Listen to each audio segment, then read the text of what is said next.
અને હવે વાત કરીશું અમદાવાદ થયું છે પાણીની।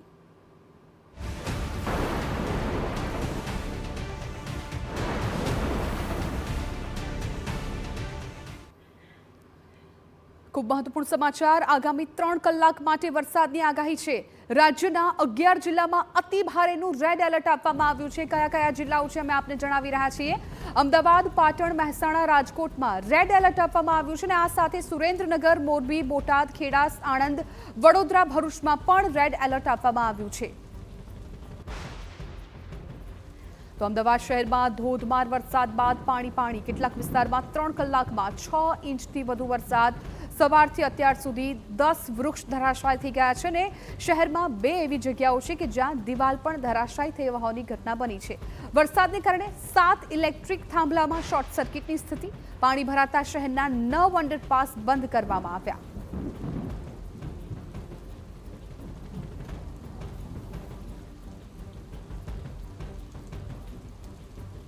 વરસાદથી અમદાવાદના જે સૌથી આઇકોનિક રોડ કહેવાય ત્યાં પણ પાણી ભરાઈ ચૂક્યા છે। અત્યારે હાલ અમે અમદાવાદના જે સૌથી હાઈટેક રોડ કહી શકાય એ પ્રકારના સિંધુ ભવન રોડ પર ઉપસ્થિત છીએ અને અહીંયા પણ આપ જોઈ રહ્યા છો કે કેટલા પાણી ભરાયેલા આપને જોવા મળી રહ્યા છે। થોડી વાર પહેલા નીચે જે રાહદારીઓ પસાર થઈ રહ્યા હતા એમની સાથે પણ વાતચીત થઈ હતી। એમાં પણ તેઓ સ્પષ્ટ કહી રહ્યા હતા કે મહાનગરપાલિકા એવું તો કેવું આયોજન કરે છે કે આ સિંધુ ભવન રોડ કે જે આઇકોનિક રોડ કહેવાય એ રોડ પર પણ આ પ્રકારના પાણી ભરાઈ રહ્યા છે।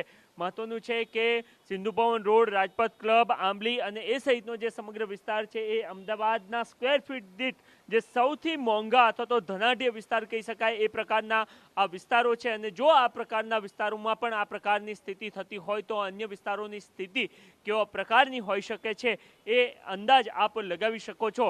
મહત્વનું છે કે જ્યારે પ્રી મોન્સૂન પ્લાન તૈયાર કરવામાં આવ્યો હતો ને ત્યારે મહાનગરપાલિકા દ્વારા કેટલાક દાવાઓ કરવામાં આવ્યા હતા। એમાં એમને સ્પષ્ટ કર્યું હતું કે અમદાવાદના લગભગ 120 જેટલા વિસ્તારો એવા છે કે જ્યાં પાણી ભરાવાની શક્યતાઓ છે। માત્ર 7 વિસ્તાર એવો છે કે જ્યાં પાણી 100% ભરાઈ શકે છે।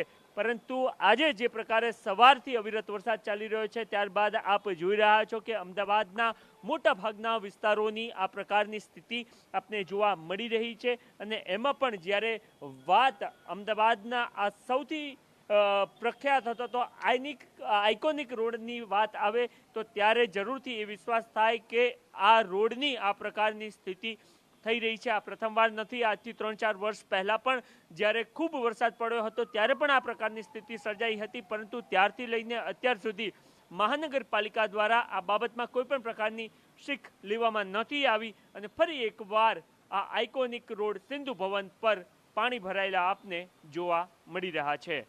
કેમેરામેન દીપક સેન સાથે નરેન્દ્ર રાઠોડ, TV9 અમદાવાદ।